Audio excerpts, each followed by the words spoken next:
1 cup. ভালো হয়েছে? অসাধারণ, আর মঞ্জুরির গন্ধ বেরিয়েছে।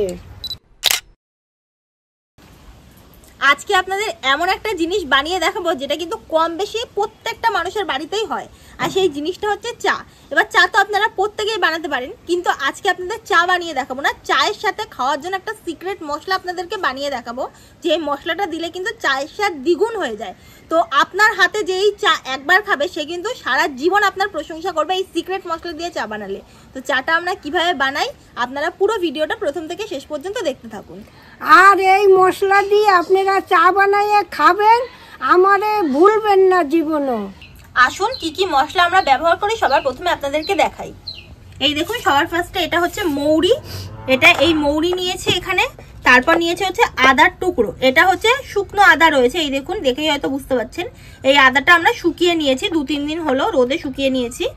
এখানে নিয়েছি জায়ফলের টুকরো, একদম সামান্য একটু নিয়েছি। তার সাথে নিয়েছি হচ্ছে লবঙ্গ কয়েকটা, তার সাথে নিয়েছি হচ্ছে 30 থেকে 40টা মতো এখানে রয়েছে ছোট এলাচ, এই যে এগুলো। তার সাথে রয়েছে কতগুলো গোলমরিচ, তার সাথে রয়েছে এই দেখুন এটা হচ্ছে বড় এলাচ, এই যে বড় এলাচ নিয়েছি। তার সাথে নিয়েছি কটা তেজপাতা, কটা দারচিনি, আর এইটা এই যে সিক্রেট ইনগ্রেডিয়েন্টসটা এটা হচ্ছে তুলসীর মঞ্জুরি বলা হয় এটাকে, এই তুলসীর মঞ্জুরি আমরা নিয়েছি। এবার এই সমস্ত মশলাগুলো কিভাবে ব্যবহার করতে হয় চায়ের মধ্যে আপনাদেরকে পুরো A to Z আমরা সব দেখাচ্ছি, তাহলে চলুন।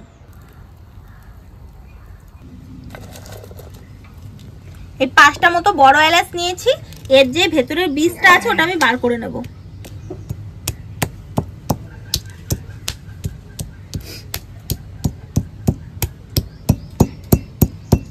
এই বড় এলাচের ভেতরের বীজগুলো ছাড়িয়ে নিই।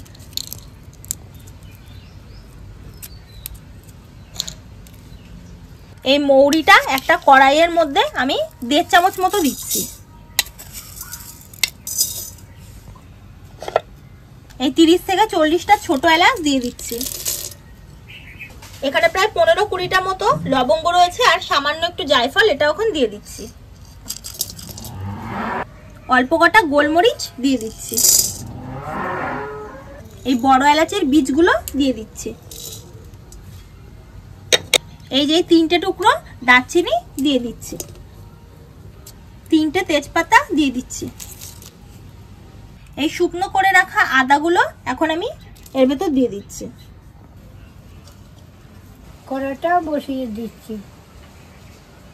এই দেখুন আমি কিন্তু একদম হালকা দিয়েছি, 3-4 মিনিট মতো আমি ভেজে নেব।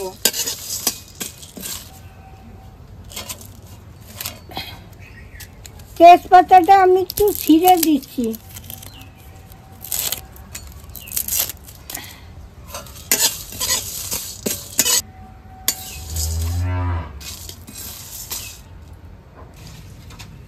এই তুলসীর মঞ্জুরিগুলো একটু ভালোভাবে ছিঁড়ে নিই।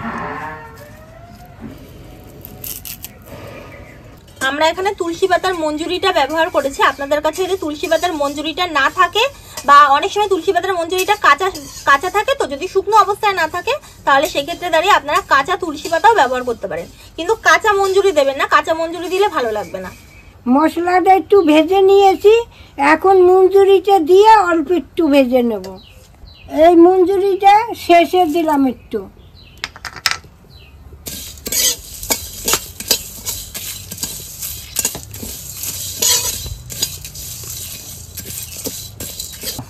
এই দেখুন আমার ভাজা হয়ে গেছে, আমি এখন নামিয়ে নিচ্ছি। দাঁড়ান ঠান্ডা হোক, এই যে মশলাটা করে নিয়ে আসি মিক্স করে, তারপর আপনাদের চা করেও দেখাবো। মশলাটা ঠান্ডা হয়ে গেছে, এখন গুঁড়ো করে আনি।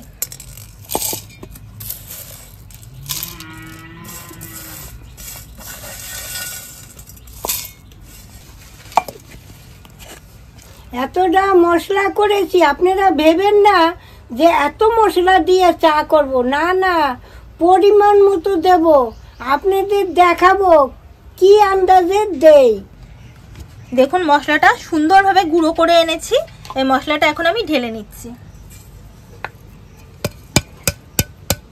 এই দেখুন চায়ের মশলাটা তো আমরা বানিয়ে ফেললাম।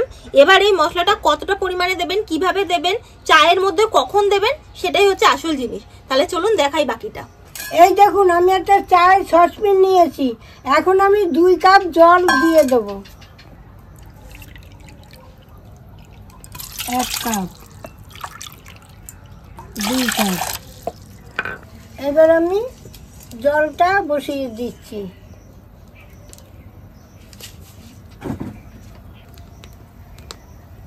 এই দেখুন জলটা ফুটে গেছে। আমি 4 জনের জন্য চা বানাবো, তাই 4 চামচ আমি চিনি দিয়ে দিচ্ছি।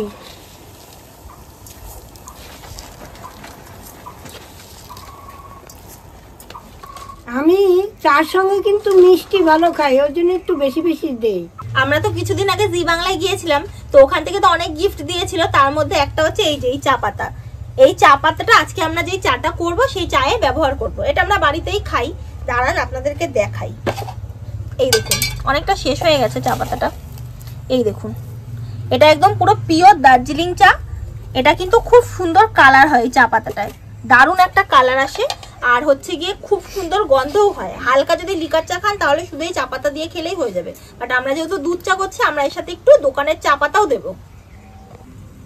এই দেখুন সেই জি বাংলার চা পাতা এখনো আছে, এখন এই চা পাতাটা আমি দেব। কি যে গন্ধ আর কি বলবো বাবা, আমরা রেখে রেখে খাচ্ছি। এই দেখুন নরমাল চা পাতা দোকানের 1 চামচ দিয়ে দিচ্ছি। আমি একটু ফুটে নেই, তারপর দুধ দেবো। দেখুন কি একটা কালার এসে গেছে।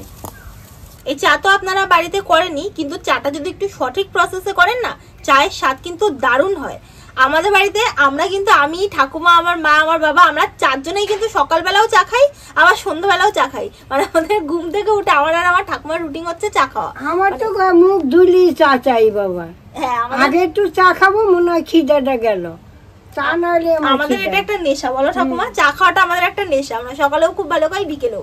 আর আমি যদি কোনো জায়গায় মানে একটু ধরুন এখানে ওখানে কোথাও যদি যাই, চা আমি খাবই, ওটা আমার মানে না হলে চলবে না। আমাদের মতো কারা কারা চা খেতে ভালোবাসেন আপনারা কিন্তু অবশ্যই আমাদেরকে কমেন্ট করে জানাবেন।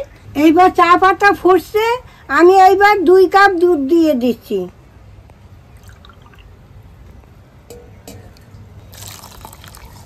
এক কাপ, আর 1 কাপ দেবো, 2 কাপ। এই দেখুন ফুটে গেছে, দেখুন কালারটা কত সুন্দর হয়েছে। ও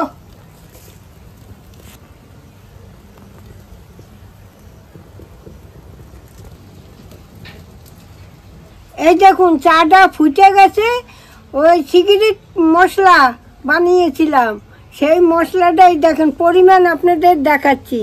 এই যে 4 কাপে এই পরিমাণ আমি দিয়ে দিচ্ছি।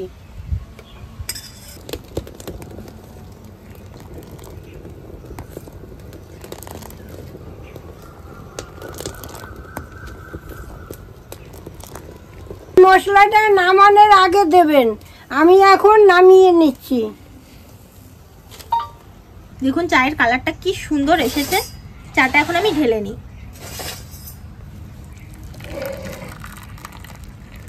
দারুণ এসেছে তো ঠাকুমা চায়ের কালারটা। দেখ কালারটা কি সুন্দর হয়েছে, আর মশলাটারও গন্ধ বেরিয়ে গেছে, দেখছিস?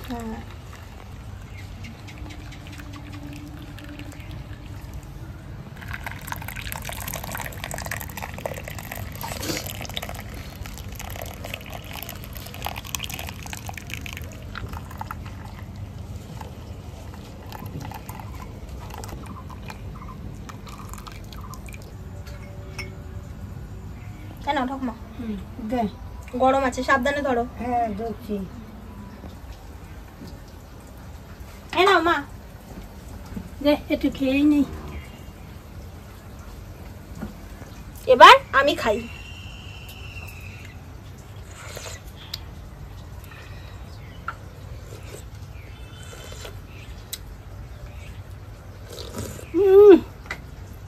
ভালো হয়েছে?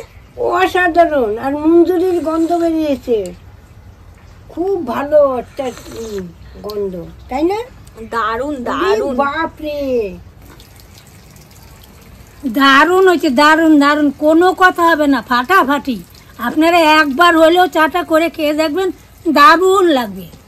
আপনারা যারা চায়ের ব্যবসা করেন এই মশলাটা বানাইয়া দেবেন চার সঙ্গে, একবার খেলে সে আবার 10 বার আসবে, আমি গ্যারান্টি দিয়ে বলছি। হ্যাঁ তাহলে এত ভালো হয়েছে এই চাটা, আর কি বলবো আপনারা করে খেয়ে দেখুন।